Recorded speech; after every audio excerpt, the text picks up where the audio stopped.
और भाई, क्या हाल चाल। आज भाई बात करते हैं इस चीज़ के बारे में। आज बात करते हैं भाई एक कंसेप्ट के बारे में कि कॉलोनियलिज्म वर्सेस इंपीरियलिज्म। ठीक है, ये कैसे कैसे डिफरेंस है। बहुत लोगों के द्वारा ये कहा जाता है कि ये बहुत ही ज़्यादा डिफरेंट है, colonialism versus imperialism. Okay, colonialism पता ही होगा सबको, जो ब्रिटिशर्स ने इंडिया के साथ किया, जो स्पेनिश स्पेनिश पीपल ने अमेरिकन इंडियंस के साथ किया, और जो अफ्रीका के साथ हुआ, फ्रेंच फ्रेंच और कौन सी कंट्री इन्वॉल्व थी, फ्रेंच भी थी, स्पेन भी थी। ठीक है, बाकी कंट्रीज दूसरी कंट्री में जाके बिल्कुल ही एक्सट्रैक्टिव चीज़ें करना। और एम्पीरियलिज्म बेसिकली दूसरी बगल की कंट्रीज में जाके राज करना, और वो भी काफ़ी एक्सट्रैक्टिव होता है। तो अगर देखा जाए तो इतना काफ़ी आर्टिकल्स के द्वारा ये कहा जाएगा कि ये बहुत ही ज़्यादा डिफरेंट थे भाई। ठीक है, इंपीरियलिज्म भी बहुत डिफरेंट था और कॉलोनियलिज्म भी बहुत डिफरेंट था। ठीक है, थोड़ा सा जो मैंने पढ़ा है इसके बारे में, उसमें बस पर्सपेक्टिव फेंकिंग है अपन। ठीक है, ज़्यादातर इसमें चुराए गए हैं, बट कोई बात नहीं। ठीक है, फेंकते हैं। पहला कॉलोनियलिज्म भाई, पहले तो बहुत एक्सट्रैक्टिव था।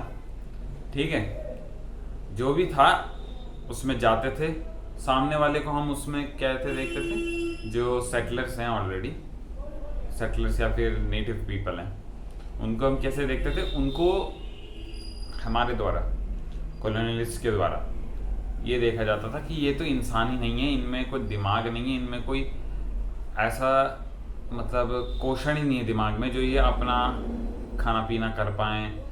और ये काफ़ी ज़्यादा आर्गुमेंट भी दी गई थी फिलोसफर्स उस टाइम के, जैसे जॉन लॉक हो गए, बेंथम हो गए, इतने बड़े मॉरलिस्ट बनते थे, उन्होंने ये आर्गुमेंट दी थी कि भाई हमें इनको करना ही पड़ेगा कॉलोनियलिज्म, क्योंकि इनको तो अपना पेट भी नहीं पाल सकते, ये इनमें कुछ दिमाग नहीं है, ये कुछ कर नहीं सकते। तो इसलिए हमको ही जाके, हमारी ड्यूटी बनती है, एक मॉरल राइट बनता है, हमारी मॉरल ड्यूटी बनती है कि हम उस लैंड को एक अच्छी चीज़ के लिए यूज़ किया जाए। ठीक है, उसके बाद ये आर्गुमेंट ज़रूर शिफ्ट हो जाती है कि भाई इनमें दिमाग, पहले तो एग्रेरियन नहीं है, फिर इनमें दिमाग नहीं है, ये मॉरल राइट है, फिर उसके बाद प्रैग्मेटिकनेस आ जाती है कि भाई इकोनॉमिक्स के लिए चाहिए हमको। ओके,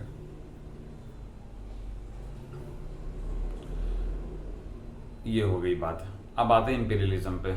इंपीरियलिज्म बहुत कॉमन है, बहुत टाइम से चल रहा है। इंडिया ने भी कंट्रीज़ के साथ किया, जो इंडियन किंग्स थे। मिडिल ईस्ट में भी हुआ है, ब्रिटिशर्स यूरोप में भी हुआ है फॉर श्योर। बट ज़्यादातर देखा गया है कि इंपीरियलिज्म में इतना ज़्यादा भद्दा व्यवहार नहीं होता था। ठीक है, हमारे इंडिया में भी हुआ इंपीरियलिज्म, बट इतना ज़्यादा भद्दा व्यवहार नहीं हुआ। बट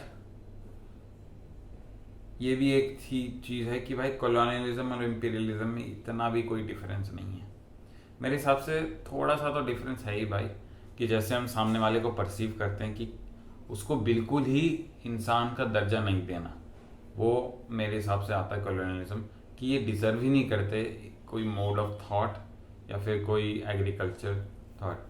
इवन दो जो बेंथम और जॉन लॉक थे, जो कह रहे थे कि भाई इनके बस का कुछ नहीं है, ये क्रॉप्स भी नहीं उगा सकते, उन्होंने ये लिटरेचर पढ़ी थी जब स्पेनिश पीपल को सिखाया जा रहा था कि भाई आप क्रॉप्स कैसे उगाए अमेरिकन इंडियंस में, क्योंकि ब्रिटिशर्स के जो आइडियाज़ थे अपनी क्लाइमेट के हिसाब से, वो उधर वर्क नहीं कर रहे, तो अमेरिकन इंडियंस ही उनको सिखा रहे थे। तो इसका मतलब उनको आता था, वो अपने आप को पाल रहे थे। और इतनी बड़ी बड़ी सोसाइटी थी, जो एक एक दो दो मिलियन की सोसाइटी थी, वो ऐसे ही नहीं चल रही थी, खाना तो वो उगा ही रहे थे।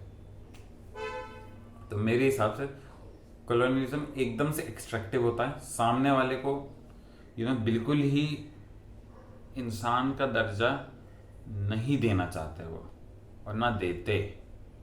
इंपीरियलिज्म में ये होता है कि हम इनको रूल कर रहे हैं, हमें इनको कन्वर्ट करना पड़ेगा, चाहे रिलीजन के द्वारा, चाहे थोड़ी सी पॉलिसीज के द्वारा, प्रैक्टिसेस के द्वारा, बट ये स्टिल है इंसान, इनको हमने रूल कर रहे हैं इनको। ओके, तो ऐसा नहीं है, मेरे हिसाब से तो यही है।